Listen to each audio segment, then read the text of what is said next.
तुम जाते हो गंगा कि स्नान करके पवित्र हो जाओगे। निश्चित एक स्नान की जरूरत है, लेकिन वो भीतर की गंगा का स्नान है। बाहर की गंगा में स्नान करने से शरीर की धूल धमास झड़ जाए, तुम कैसे शुद्ध हो जाओगे? पानी तुम्हें छुएगा भी नहीं,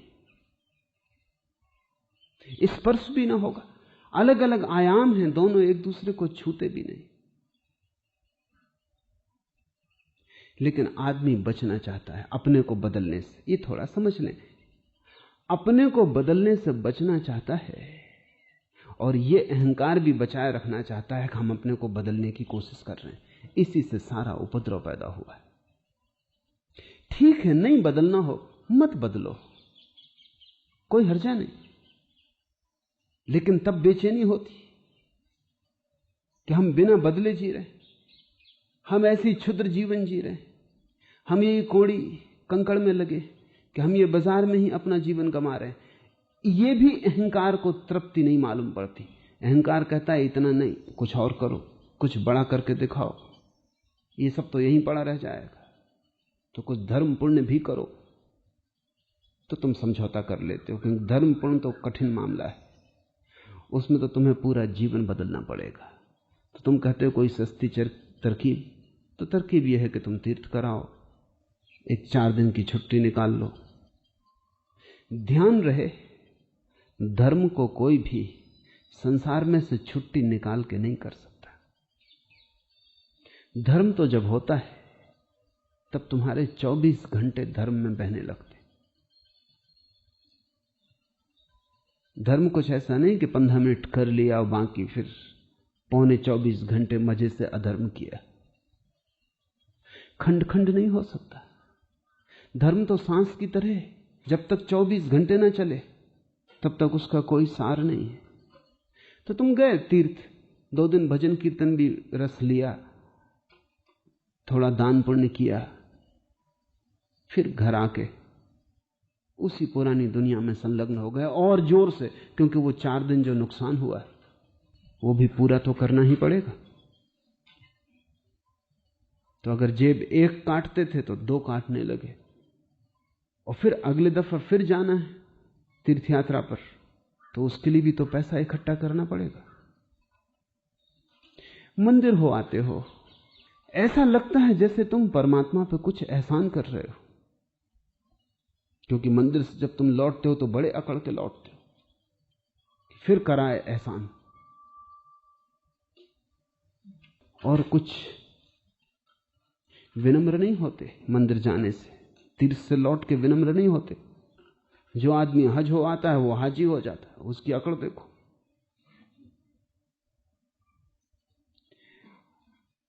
ये तरकीब है बिना धार्मिक हुए धार्मिक होने की। धर्म से भी बच गए, क्योंकि वो तो महाक्रांति है, उससे बड़ी कोई क्रांति नहीं, वो तो अकेली क्रांति है, एकमात्र क्रांति है जिसमें तुम्हारा सब कुछ बदल जाता है, सब कुछ नया हो जाता है। पुराना मर जाता है और नए का जन्म होता है। पुराना इस तरह मर जाता है कि पुराने से नए का कोई संबंध ही नहीं होता, सातत्य ही टूट जाता है, श्रृंखला ही बदल जाती है। जैसे पुराना आदमी बचा ही नहीं और एक नए आदमी का आविर्भाव हो जाता, वो तो नया जन्म है। लेकिन उतना महंगा, उतना हिम्मत का काम तुम नहीं कर पाते। तुम सोचते थोड़ा सस्ते में निपटा लो। असली फूल तुम नहीं उगा पाते, तुम कागज के फूल बाजार से खरीद लाते हो। और कागज के फूलों की एक खूबी, न तो पानी देना पड़ता,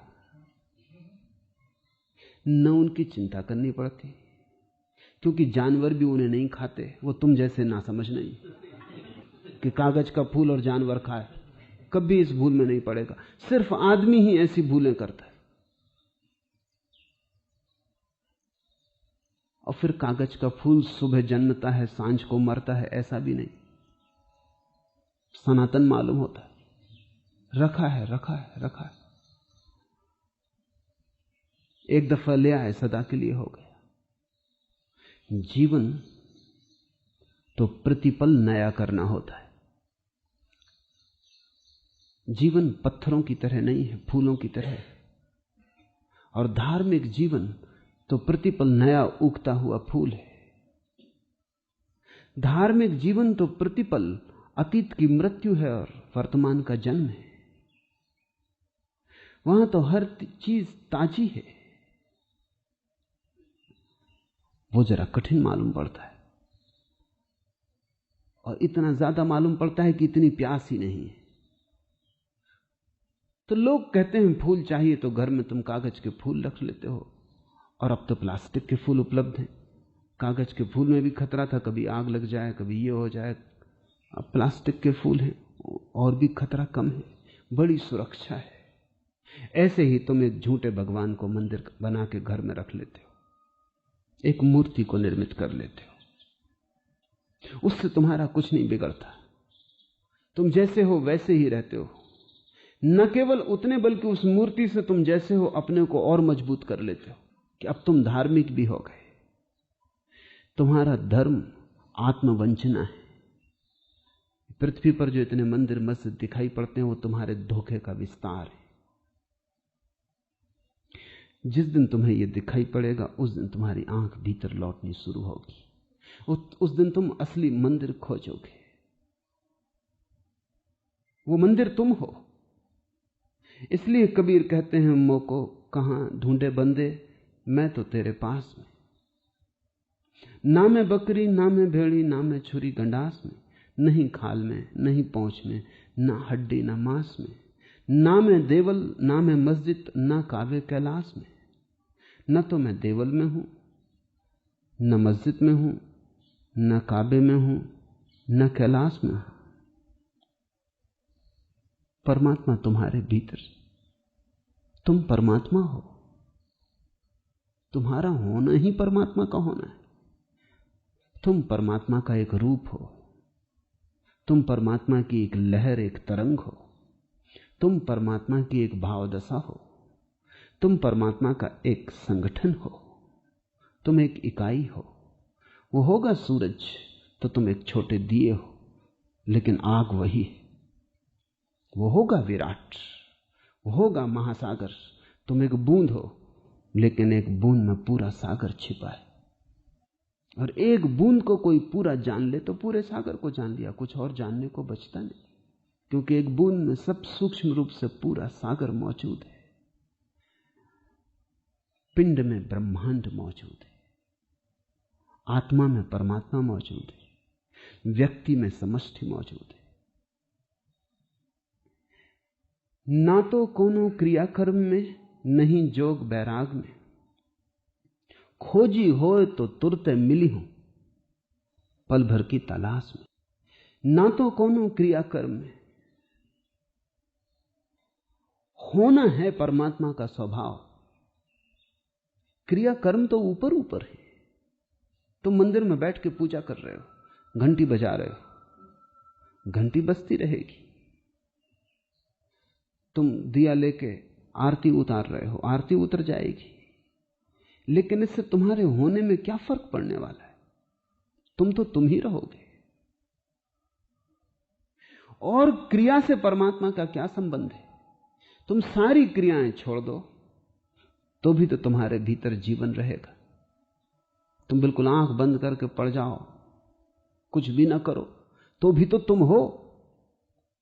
तो क्रिया तो गौण है, बाहर है, होना भीतर है, मूल है। होकर ही कोई परमात्मा को पाता है, कर करके कुछ भी नहीं कोई पा सकता। क्रिया से होना बड़ा है, क्योंकि सब क्रियाएं होने से निकलती, और सब क्रियाओं को भी जोड़ दो तो भी सब क्रियाओं के जोड़ से होना नहीं पूरा होता, होना फिर भी बड़ा है। तुमने जो भी किया है अब तक सब भी जोड़ दिया जाए तो भी तुम उससे बड़े हो, क्योंकि तुम कुछ और कर सकते हो। तुम प्रतिपल कुछ और करते रहोगे। करना तो पत्तों की तरह निकलते चले जाते हैं, होना जड़ की तरह। जड़ को ही खोजो। पत्ते पत्ते बहुत खोजा, बहुत भटके, पत्ते अनंत हैं और भटकते रहोगे। जड़ को पकड़ लो। व्यक्तित्व की जड़ कहां है? कर्म में नहीं, क्रिया में नहीं, सिर्फ होने मात्र में। विचार भी क्रिया है, हाथ से कुछ करो वो भी क्रिया है, मन से कुछ करो वो भी क्रिया है। जब सब क्रिया शांत हो जाती है, न हाथ कुछ करते हैं न मन कुछ करता है, जब तुम बस हो, सब ठहर गया, कोई गति नहीं, कोई तरंग नहीं। अचानक अचानक सब मौजूद हो जाता है जिसकी तुम तलाश कर रहे थे। आनंद और प्रेम और परमात्मा सब बरस जाते, ना तो कोनो क्रियाकर्म में, नहीं जोग बैराग में। कबीर ठीक ज़ेन फकीरों जैसे हैं। कबीर कहते हैं कुछ भी करने की जरूरत नहीं, कि तुम योग करो, कि तुम आसन लगाओ, कि तुम शीर्षासन करो, कि तुम हजार तरह के क्रियाकांड में उलझो। कुछ भी करने की जरूरत नहीं है, क्योंकि जिसे तुम खोज रहे हो वो सब करने के पहले तुम्हारे भीतर मौजूद है। ये फर्क ठीक से समझ लेने जैसा है, क्योंकि बहुत नाजुक है। होना बीइंग और करना डूइंग, ये फर्क बहुत नाजुक है। ऐसा समझो, तुम किसी के प्रति प्रेम में हो तो तुम कुछ करते हो। तुम्हारा प्रेमी मिलता है तो गले लगा लेते हो। तुम्हारा प्रेमी आने वाला होता है तो द्वार पर टकटकी लगा के बैठ जाते हो। तुम्हारा प्रेमी आने वाला होता है तो किसी दूसरे की पग ध्वनि भी भ्रांति देती कि शायद प्रेमी आ गया, उठ के द्वार पे आ जाते हो। प्रेमी आने वाला है तो भोजन तैयार करते हो, प्रेमी आने वाला है तो भेंट तैयार करते हो, बहुत कुछ करते हो। लेकिन प्रेम क्या कुछ करना है? करने के पहले प्रेम है। प्रेम एक भाव दशा है। कुछ भी ना करो तो क्या प्रेम मिट जाएगा? क्या करने का जोड़ ही प्रेम है? तो प्रेम है ही नहीं। करने से तो प्रेम की अभिव्यक्ति हो रही है, लेकिन जिसकी अभिव्यक्ति हो रही है वो तो करने के पहले मौजूद हो, तभी अभिव्यक्ति हो सकती। ऐसा हुआ, एक बहुत महत्वपूर्ण व्यक्ति हुआ, लॉरेंस।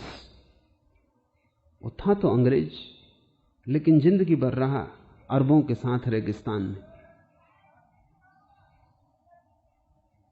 उसे रेगिस्तान की जिंदगी पसंद थी और रेगिस्तान में लोग उसे बिल्कुल अपना मानने लगे।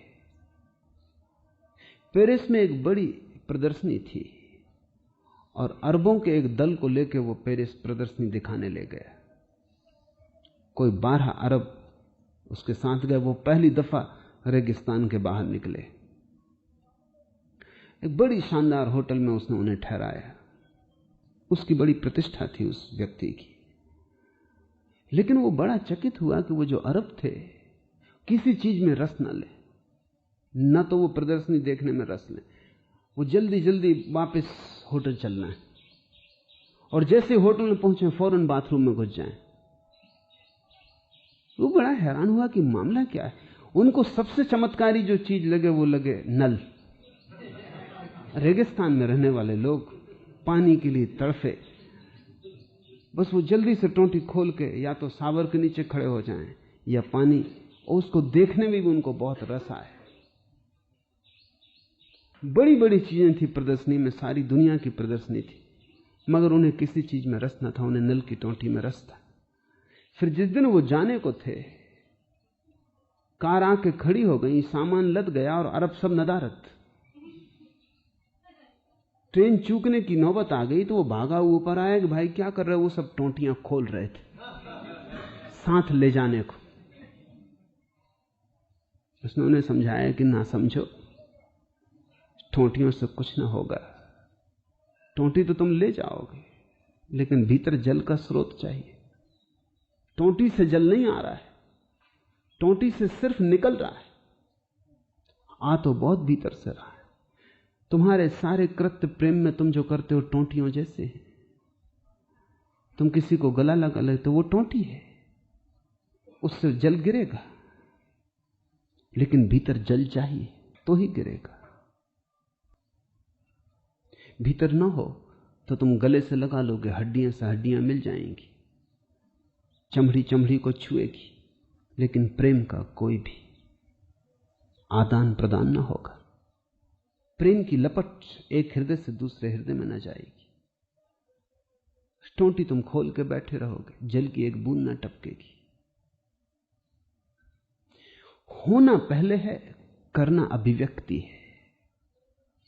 तो किसी क्रियाकांड से कोई परमात्मा को नहीं पा सकता, लेकिन अगर परमात्मा को पाले तो उसके जीवन के हर कृत्य से वो प्रकट होने लगता है। उसके उठने बैठने में भी परमात्मा की अभिव्यक्ति होती है। उसकी आंख का एक इशारा परमात्मा का इशारा हो जाता। फिर वो जो भी करता है वो सभी पूजा है। कबीर ने कहा है, जो जो करूं सो पूजा। क्योंकि कबीर न कभी मंदिर गए न मस्जिद, कपड़ा ही बुनते रहे, जुलाहे थे तो काम जारी रखा। लोग कहते भी क्या, बंद कर दो, क्यों कपड़ा बुनते हो? तो वो कहते, जो जो करूं सो पूजा। और जिसके लिए कर रहा हूं वो परमात्मा। तो भीनी भीनी भीनी री चदरिया, वो भी परमात्मा के लिए बुन रहा हूं। बाजार जाते तो जो भी ग्राहक खरीदता उसको वो हमेशा राम ही कहते कि राम संभाल के रखना, बहुत प्यार से बुनी, बड़ी प्रार्थना से बुनी। एक एक धागे में प्रार्थना है। ऐसे ही नहीं बुनी, राम के लिए बुनी। पता नहीं ग्राहक समझ भी पाते या नहीं, या इस आदमी को पागल समझते। लेकिन कबीर कहते हैं, जो भी मैं करता हूं अब सभी पूजा है। जो जो करता हूं सभी परिक्रमा है।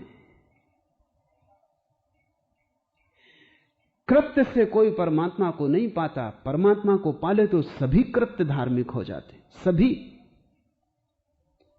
छोटे छोटे कृत्य, प्यास लगी है पानी पीना, वो भी धार्मिक हो जाता है, क्योंकि प्यास भी उसी को लगी है, पानी भी उसी का है। पानी का मिलन प्यास से, परमात्मा का सृष्टि से मिलन, सृष्टि का सृष्टा से मिलन। जैसे कवि का कविता से मिलन हो जाए, अपनी ही कविता से, जैसे मूर्तिकार का अपनी ही मूर्ति से मिलन हो जाए, जैसे गीतकार को अपना ही गीत वापस लौट आए और मिल जाए। जब प्यास लगती है तो भीतर सृष्टा को प्यास लगी है, उसका ही पानी है, उसकी ही सृष्टि है। गीतकार पर गीत वापस लौट आया, वर्तुल पूरा हो गया, सृष्टि सृष्टा में लीन हो गई। छोटे से पानी पीने की घटना में भी सृष्टि सृष्टा में लीन हो रही। जो जो करूं सो पूजा। तब भोजन करो तो भी पूजा है। तब कबीर अलग से भोग नहीं लगाते परमात्मा को। तब कबीर जो भोजन करते हैं वही परमात्मा को लगाया गया भोग है, क्योंकि भीतर परमात्मा बैठा है। ना तो कोनो क्रियाकर्म में, नहीं जोग बैराग में, खोजी होए तो तुरते मिली हो पल भर की तलाश में। और जब जो भीतर ही बैठा है, जो तुम्हारा होना है, जिसका किसी क्रिया से कुछ लेना देना नहीं, जिससे सब क्रियाएं निकलती हैं, जो सभी का मूल है, उसको क्या तुम आसन लगा के पाओगे? उसे तो लेट के भी पाया जा सकता है, लेटने में भी वही मौजूद है। उसे तुम सिर के बल खड़े होकर पाओगे, उसे तो पैर के बल खड़े होकर बड़े मजे से पाया जा सकता है, क्योंकि वो तब भी मौजूद है। उसे तुम उपवास करके पाओगे, उसे तुम शरीर को सता के पाओगे, धूप में बैठ के पाओगे, क्योंकि छाया भी उसी की है। सभी कुछ उसका है, इसलिए कुछ भी करने की शर्त नहीं है। शर्त है तो होने की है, कि तुम हो जाओ, कि तुम इतने भरपूर हो जाओ कि तुम्हारे प्रत्येक कृत्य से वही बहने लगे। और कबीर एक बड़ा अनूठा वचन कह रहे हैं, वो जो ज़ेन फकीर कहते हैं, सडन एनलाइटनमेंट। समाधि इसी पल हो सकती है, एक पल तक भी रुकने की कोई जरूरत नहीं, स्थगित करने की कोई जरूरत नहीं, क्योंकि समाधि कोई सरकारी दफ्तर नहीं है कि कल कल कल और फिर कभी नहीं होता। समाधि कोई रेड टेप नहीं कि उसके लिए कोई बड़े दफ्तरों में प्रार्थना करनी पड़ती, फिर वहां से सेंक्शन मिले, फिर रुष्पत खिलाओ, फिर लाइसेंस निकालो, तब तुम्हारी समाधि होगी। समाधि तुम्हारा निर्णय है, उसमें दूसरा है ही नहीं जिससे पूछना हो। अगर दूसरे से पूछना हो तो फिर थोड़ी देर लग सकती, अगर दूसरे का सहारा लेना हो फिर पता नहीं कब वो दूसरा सहारा देगा और कब घटना घटेगी। अगर दूसरे पर थोड़ी भी निर्भरता हो तो समय लगेगा, क्योंकि दूसरे का क्या भरोसा, दे न दे। लेकिन समाधि तुम्हारा शुद्ध निर्णय। समाधि एकमात्र घटना है इस जगत में जो तुम्हारे अकेले होने से घट सकती, जिसके लिए दूसरे की जरूरत नहीं। सभी घटनाओं में दूसरे की जरूरत है, प्रेम तक के लिए दूसरे की जरूरत है। दूसरा ना हो तो कैसे प्रेम घटे। इसलिए प्रेम भी निर्भर, मोहताज है। अकेली समाधि एकमात्र घटना है जो मोहताज नहीं है, जो भिखारी नहीं है। अकेली समाधि सम्राट है। तुम जिस क्षण चाहो, तुम ही ना चाहो, तुम्हारी मर्जी। तुम कई बार सोचते हो कि तुम चाहते हो और घटती नहीं, तुम गलत सोचते, तुम चाहते नहीं तो घटेगी ही। वो नियम है, उस नियम में कोई रूपांतर नहीं हुआ है, कभी नहीं होगा। मुझसे कई बार लोग आके कहते हैं कि आप कहते हैं चाहने से घट जाएगी, चाहते तो हम भी, लेकिन उनकी चाह मैं देख रहा हूं कि बिल्कुल कुनकुनी। चाह का मतलब 100 डिग्री 100 डिग्री पर होनी चाहिए, तभी पानी उबलता और भाप बनता। भाप बनाने की इच्छा है, बड़ा तबेला रखे बैठे हैं मन का, और एक अंगारा लगा रखा नीचे, उसको देख रहे हैं। ऐसा हुआ कि एक सम्राट ने एक फकीर को उसकी ये बात सुन के, फकीर ने कहा कि परमात्मा मेरी सब जगह रक्षा करता है, हर हालत में मेरी रक्षा करता है, मुझे किसी और चीज की रक्षा की जरूरत नहीं। सम्राट ने कहा ठीक। सर्द रात थी, बर्फ पड़ती थी। उस फकीर को महल के पास की नदी में नग्न खड़ा करवा दिया, गले गले पानी में, और कहा देखें तेरा परमात्मा कैसे बचाता है। सुबह फकीर ताजा था, बिल्कुल ठीक ठीक था, गुनगुनाता गीत, जैसी उसकी आदत थी वो महल आया। सम्राट देख के भरोसा न कर सका, इतनी सर्द रात थी कि मर ही जाता, जम ही जाता खून। क्या मामला है? उसने कहा कि तो तुम बच गए, तुमने कोई सहारा तो नहीं लिया। सैनिक ने कहा जो उसे लेके आया था कि इसने सहारा लिया, मैंने रात देखा था कि महल के ऊपर जो दिया जलता उसको ये देख रहा था, उसी से मालूम होता है इसको गर्मी मिली। कहां महल का दिया, 2 फरलांग के फासले पे नदी, बर्फ पड़ती रात। मगर सम्राट ने कहा तो ये तो तूने धोखा दिया, परमात्मा पर्याप्त नहीं। फकीर कुछ बोला नहीं, लौट गया। कुछ दिनों बाद फकीर ने दावत दी सम्राट को, उसके दरबारियों को, सभी को बुलाया। बड़ी दावत थी, करीब करीब नगर को निमंत्रित कर लिया। सब लोग पहुंचे, फकीर की दावत थी, सम्राट भी आया। बैठे लोग, फकीर अंदर जाए बार बार, फिर बाहर आ जाए। पूछा कि बड़ी देर हुई जा रही, बात क्या? उसने कहा कि भोजन पक जाए तो मैं खबर दूं। फिर देर बहुत होने लगी, भूख भी बढ़ने लगी, और फकीर फिर भीतर जाए, फिर बाहर आ जाए, फिर उधर उधर की बातें। आखिर सम्राट ने कहा कि मामला क्या है, मैं अंदर चल के देखना चाहती हूं। तो दोपहर भी हो गई, अब सांझ भी करीब आई जाती है, क्या भूखे मार डालोगे? अंदर जाकर देखा तो वहां कुछ भी न था, खाली चूल्हे पर एक बड़ा तबेला रखा था, मीठे चावल उसमें भरे हुए थे। आंख तो वहां थी नहीं। तू ये कर क्या रहा? उसने कहा आपका महल का दिया, हम उसी आग पे तपा रहे हैं जिस आग से हम उस रात बच गए थे। कभी ना कभी जरूर भोजन पक जाएगा। मेरे पास लोग आते हैं, वो कहते हैं कि चाह तो है, लेकिन जब वो कहते हैं चाह तो है, तब भी मैं देखता हूं कि वो डर रहे हैं कि कहीं ऐसा ना हो कि समाधि लग ही ना जाए। चाह तो है, उसमें भी पैर पीछे खींचता हुआ मैं उनको देखता हूं। वो मेरी तरफ ऐसे देखते हैं कि ऐसा नहीं कि आप पक्का ही मान लें। मतलब है, थोड़ी जिज्ञासा है, जानने का थोड़ा ख्याल है।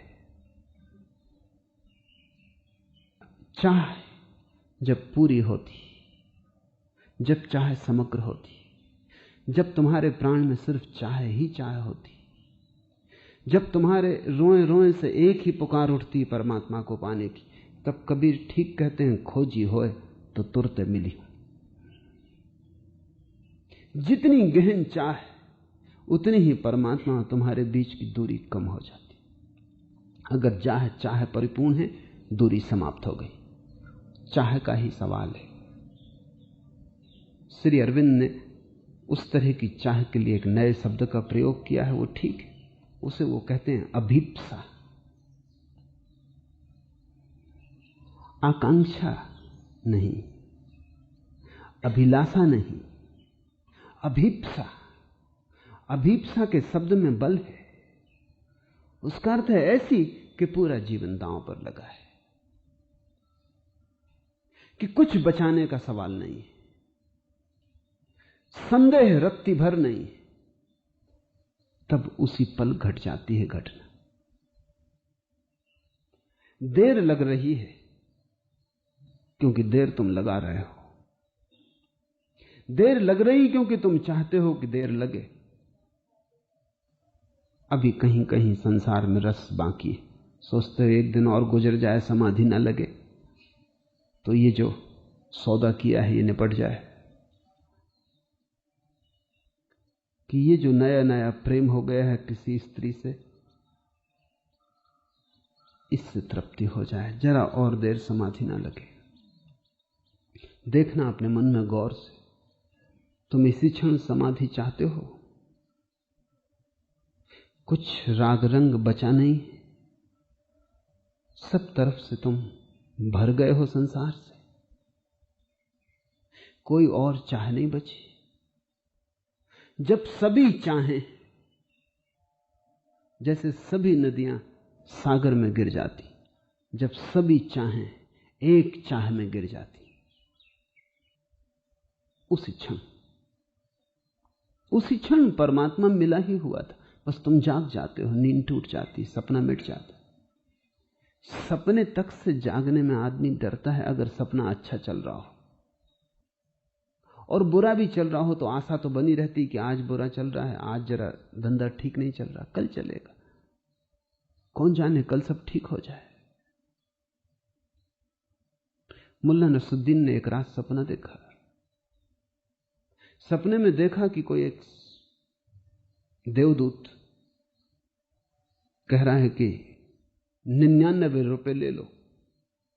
मुल्ला ने कहा 99, 100 लूंगा। और जब लेना ही है तो 99 क्यों मुझे चक्कर में 99 के डालते हो? 100 ही दे दो। लेकिन उसने इतने जोर से कहा कि 100 ही दे दो कि खुद के मुंह से आवाज निकल गई और नींद टूट गई। नींद टूट गई तो उसकी आंख खुल गई। उसने पत्नी से कहा कि बड़ी मुसीबत हो गई। फिर से आंख बंद की और कहा भाई चलो कोई हर्जा नहीं, 99 ही दे दो। मगर अब वहां कोई है नहीं। 98 97 वो उतरता आया। अच्छा एक ही दे दो जिसके लिए जिद खड़ी हो गई थी। तुम 99 कह रहे थे, हम 100 कह रहे थे, अब हम एक पे भी राजी। मगर अब सपना नहीं है वहां। आदमी सपने में भी सुखद सपना चल रहा हो तो चलाए रखना चाहता है, दुखद चल रहा हो तो सोचता है कि आज दुख है, कल सब ठीक हो जाएगा। सुख हो तो पकड़ने का मन होता है, दुख है तो कल की आशा बांधे मन अटका रहता है। समाधि का अर्थ है कि ना तो अब सुख की कोई चाह रही, न कोई सुख की आशा रही। संसार जैसा था वैसा देख लिया, आर पार व्यर्थ पाया, स्वप्न पाया। अब तो जागने की एकमात्र इच्छा रह गई। सभी इच्छाएं जो संसार में नियोजित थीं, अब एक ही चाह में आ गिरी के जाग जाऊं। फिर तुम्हें कोई रोक सकेगा ना, कोई रोकने को नहीं है। तुम्हारी चाह में ही तुम बटे हो। तुम्हारी शक्ति इधर लगी उधर लगी, हजार तरफ लगी। वो सारी शक्ति एक ही चाह में गिर जाए, अभीप्सा बन जाए। खोजी हो तो तुरते मिली हो। वही मतलब है कबीर का, खोजी कौन है? परमात्मा की चाह जिसकी अभीप्सा हो गई है, जो सब दांव पे लगाने को राजी है, जो कुछ भी बचाना ना चाहेगा। खोजी होए तो तुरते मिली हो, और तब तुरंत एक पल भी न जाएगा। पल भर की तलाश में मैं तो रहूं शहर के बाहर, मेरी पूरी मवास में। कबीर कह रहे हैं कि परमात्मा संसार में नहीं रह रहा है, शहर के बाहर है। शहर यानी संसार, वो जो चारों तरफ फैला है। परमात्मा वहां नहीं रह रहा है। मेरा रहना तो भीतर के गढ़ में, मैं तो वहां हूं। सब तरफ संसार है, सिर्फ भीतर संसार नहीं है, वहां मोक्ष है। लोग पूछते हैं मोक्ष कहां है, और मंदिरों में नक्शे भी टंगे कि ऐसे ऐसा जाओ, फिर यहां ये सीढ़ियां पड़ेंगी और ये द्वार मिलेंगे, और नीचे नरक है और ऊपर स्वर्ग है, और फिर सबके ऊपर मोक्ष है। मोक्ष भीतर है, ऊपर नीचे बाहर कहीं भी नहीं। मोक्ष भीतर है। खोजने वाले में छिपा है वो जिसकी खोज चल रही है। पूछने वाले में छिपा है वो जिसको तुम पूछ रहे हो। मैं तो रहूं शहर के बाहर, मेरी पूरी मवास में। मवास का अर्थ होता है भीतर का दुर्गम गढ़। कहे कबीर सुनो भाई साधु, सब सांसों की सांस में। सब सांसों की सांस कहां है? सब सांसों की सांस तुम सांस से नहीं जी रहे हो, क्योंकि तुम चाहो तो एक क्षण को सांस रोक दे सकते हो। जब सांस नहीं होती, बंद है, तब भी तुम हो। तुम्हारा होना बिना सांस के भी हो सकता है। फिर अगर तुम इसका अभ्यास करो तो 10 मिनट के लिए रोक सकते हो, 10 दिन के लिए रोक सकते हो। लोगों ने सालों तक के लिए सांस रोक दी। अब तो वैज्ञानिक भी इससे राजी हो गए कि सांस जीवन का लक्षण नहीं है, सिर्फ जीवन की अभिव्यक्ति है। योगियों ने तो वैज्ञानिकों को बड़ी संकट में डाल दिया। उनकी परिभाषा डगमगा गई कि आदमी मर गया, इसको कैसे तय करें, क्योंकि पहले तो निश्चित परिभाषा थी। सांस बंद हो गई, आदमी मर गया। सांस की जांच पड़ताल कर लो, आदमी मर गया। लेकिन पश्चिम में, पूरब में अनेक योगियों ने प्रयोग करके दिखाए, जहां कि वो 10 मिनट के लिए सांस बंद कर लेते, बिल्कुल बंद कर लेते, डॉक्टर जांच करके कह देता है कि हमारे हिसाब से तो ये आदमी मर गया, और 10 मिनट बाद वो आदमी फिर सांस लेने लगता है। जीवन सांस से भी गहरा है। सांस से तो शरीर चल रहा है, जीवन नहीं। सब सांसों की सांस में, उसका मतलब है कि सब सांसों के भीतर भी जो छिपा है जीवन, वहां मैं हूं। वही जीवन सब सांसों की सांस है। श्वास शरीर का जीवन है। शरीर टूट जाएगा श्वास के बिना, लेकिन उसको भी बचाए रखने के उपाय।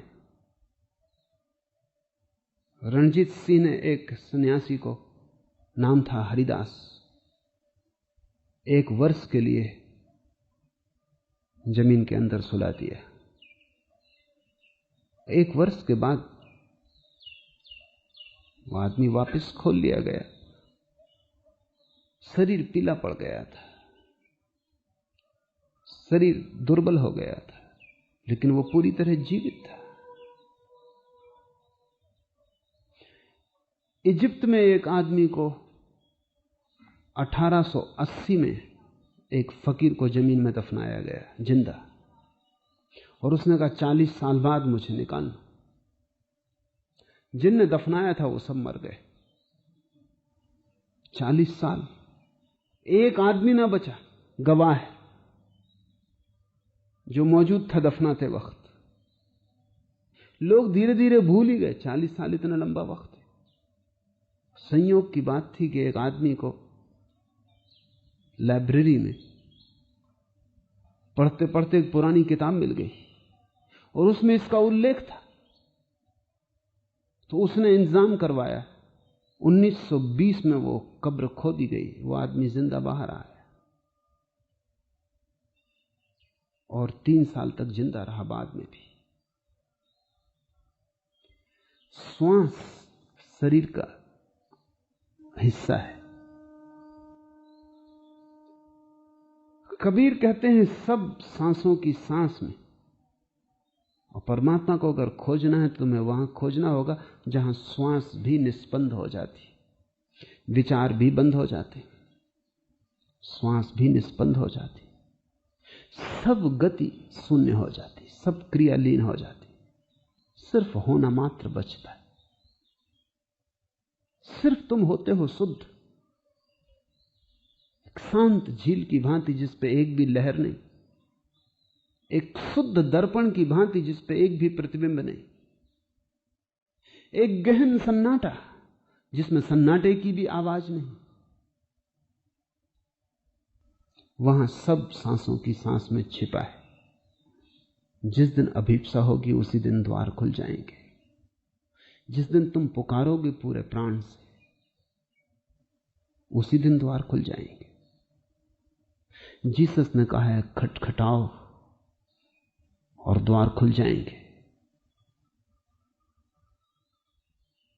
पुकारो, आवाज दो, प्रत्युत्तर मिलेगा। लेकिन तुम पुकारते नहीं, न तुम द्वार खटखटाते हो। तुम बातचीत करते हो, तुम पूछते हो कैसे खटखटाएं, तुम पूछते हो कैसे पुकारें। जब बच्चे को भूख लगती वो पूछता किसी से कैसे पुकारें। किसी बच्चे ने किसी से पूछा, बड़ी हैरानी की बात है, बच्चा पैदा ही होते से भूख लगती और आवाज देता, रोता, चिल्लाता। ये बच्चा कहां सीखा होगा? इसको सीखने की कोई भी तो सुविधा नहीं थी गर्भ में। ये गर्भ से सीधे चले आ रहे हैं, भूख लगी और पुकार देते। तुम जिस परमात्मा के गर्भ से आए हो वहीं से तुम पुकार सीख कर आए हो।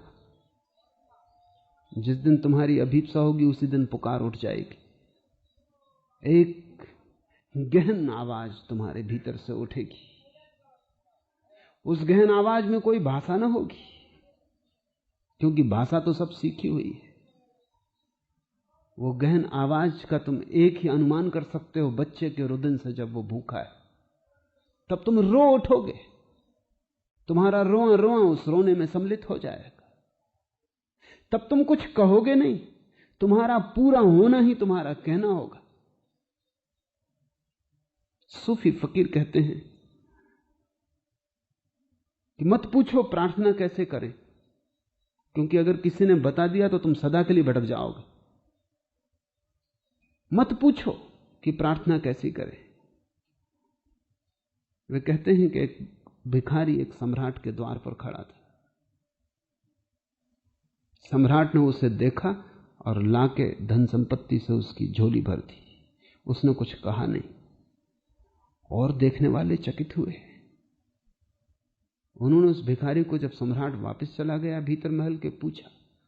उसने कहा, कहने को क्या है, मेरा पूरा होना ही कह रहा। देखो मेरे फटे चीथड़े, मेरी दीन आंखें, मेरी दुर्बल देह, मेरे चेहरे पे लिखी हुई असफलता की कथा। अब और कहने को क्या है? मैं सिर्फ खड़ा हो गया वहां, सम्राट ने मुझे देखा, बात खत्म हो गई। कहने को क्या है? और अगर सम्राट अंधा हो और देख ना सके तो कहने से भी क्या होगा? परमात्मा के द्वार पर तुम्हें कुछ गायत्री मंत्र थोड़ी बोलना है कि अल्लाहू अकबर की आवाज लगानी। तुम्हारी सीखी कोई प्रार्थना वहां जरूरत नहीं है। तुम ही वहां प्रार्थना बन के खड़े हो जाओ। तुम्हारा होना ही तुम्हारी प्रार्थना हो, तुम्हारा रोआ रोआ प्यासा हो, तुम्हारी धड़कन धड़कन में चाह हो, ऐसी चाहत कि शब्द भी छोटे पड़ जाएं। तुम एक लपट की तरह जिस दिन खड़े हो जाओगे उसी क्षण खोजी हो तो तुरते मिली हो, पल भर की तलाश में। कहे कबीर सुनो भाई साधो, सब सांसों की सांस में कस्तूरी कुंडल बसे। आज इतना ही।